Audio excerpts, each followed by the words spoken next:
Saudações, senhoras e senhores. Hoje eu vou falar especialmente com o jovem calouro, o calouro mancebo que acaba de iniciar o curso de Direito ou ainda está nos primeiros semestres. Hoje eu vou indicar 3 obras fundamentais que todo calouro deve ler. Eu sei que no início da faculdade alguns professores indicam Hans Kelsen e que o aluno acaba queimando os neurônios, afinal Hans Kelsen não é um autor nada fácil, ou alguns ficam recorrendo ao Mito das Cavernas, aquele livro, O Caso dos Exploradores de Cavernas. Sei que também você não quer saber disso. Sei que você quer coisas mais profundas, mais interessantes. Adi Chertianges, ele distingue 4 tipos de leitura. Tem leitura para formação, para informação, para divertimento e para inspiração.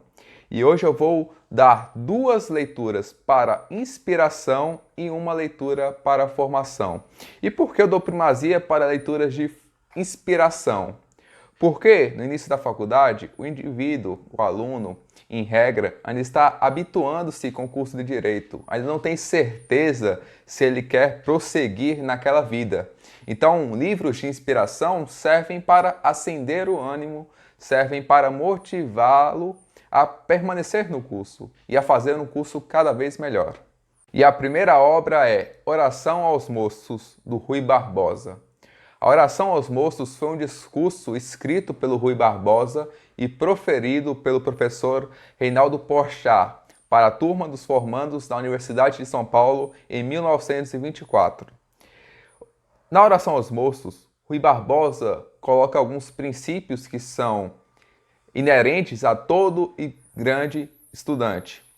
Ele coloca que a base para um bom jurista, para qualquer grande intelectual, é o trabalho intelectual que perpassa dias e dias, que não tem horário para começar, tampouco para terminar. Se eu posso resumir este livro de alguma forma, diria, é uma ode para o trabalho, é um elogio para a vida intelectual trabalhada com muita disciplina. Lembro-me de um trecho que eu sei até de memória. É assim: estudante sou, nada mais, mal sabedor, fraco jurista, mesquinho advogado, pouco mais sei do que saber estudar, saber como se estuda e saber que tenho estudado. Vocês conseguem perceber a densidade que tem essas palavras? Porque Rui Barbosa, naquela época, ele já era considerado um gênio. Rui Barbosa era um polímata, era uma pessoa extraordinária, sabia vários idiomas, sabia centenas de livros de cabeça. E ele resumiu a sua vida inteira como estudante sou, nada mais. Pouco mais sei do que saber estudar.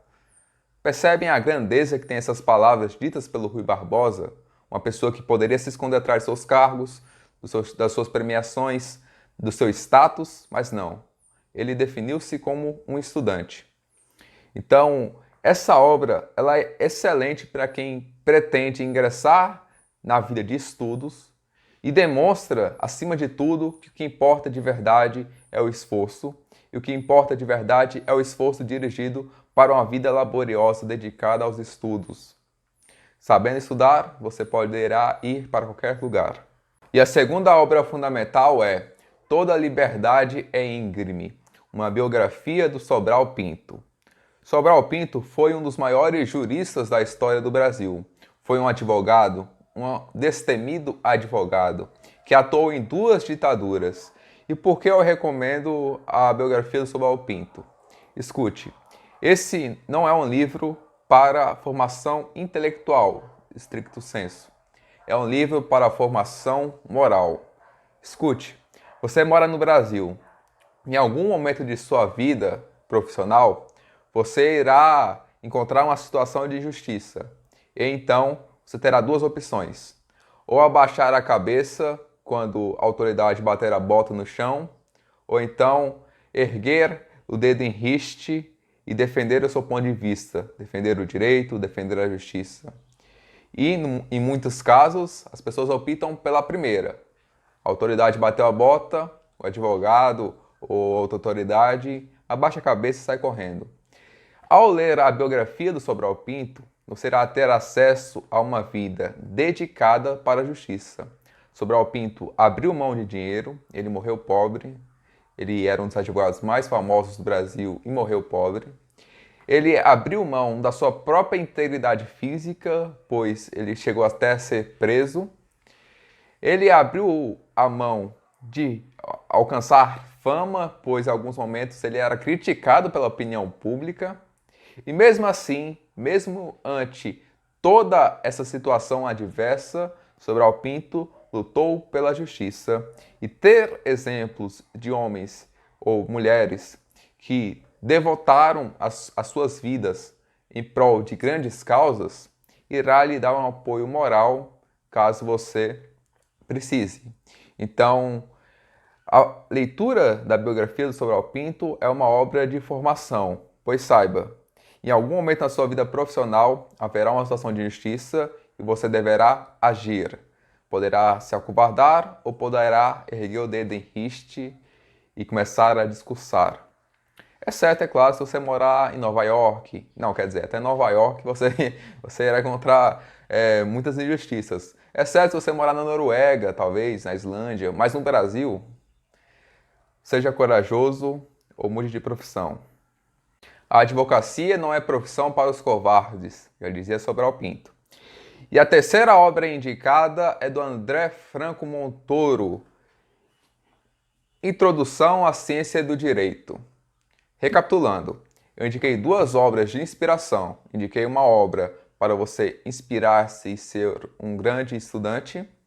Indiquei uma obra para você ser um advogado, um juiz, um policial com honra, com dignidade, com coragem. E agora eu indico uma obra de formação intelectual, propriamente dito. Estou indicando um livro para quem quer aprender um pouco sobre o direito. É um livro muito bom, principalmente para quem está no primeiro e segundo semestre. É um livro realmente de introdução ao estudo do direito. Só que ao contrário dos livros comuns, vendidos pelas editoras e que os estudantes normalmente têm acesso, esse livro aqui é um pouco mais profundo. Na verdade, ele é bem mais profundo. Ele dá uma visão mais panorâmica do direito e realiza uma abordagem do direito não apenas como conjunto de normas, mas como conjunto de normas dirigidas para a justiça.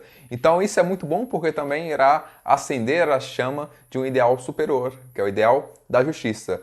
André Franco Montoro dá uma noção muito abrangente sobre o que é o direito e sobre como é a relação do direito com outras áreas epistemológicas, como a filosofia, como a história, como a sociologia. Eu gostaria até de perguntar para André Franco Montoro, se ele fosse vivo, como é que ele teve tempo para realizar um livro tão bem escrito, com várias fontes bibliográficas e manter a sua vida pública, porque ele foi governador de São Paulo, ledo engano. Esse livro aqui ele é de facilíssimo acesso, tem muitas reedições dele. A minha é a 25ª edição, para vocês verem como é um livro assim que educou muitas gerações de juristas brasileiros. Então é isso, pessoal. Caso vocês tenham gostado do vídeo, compartilhem, curtam e comentem, porque apoio moral sempre é necessário, né, para continuar com esses vídeos que custam tempo, é verdade.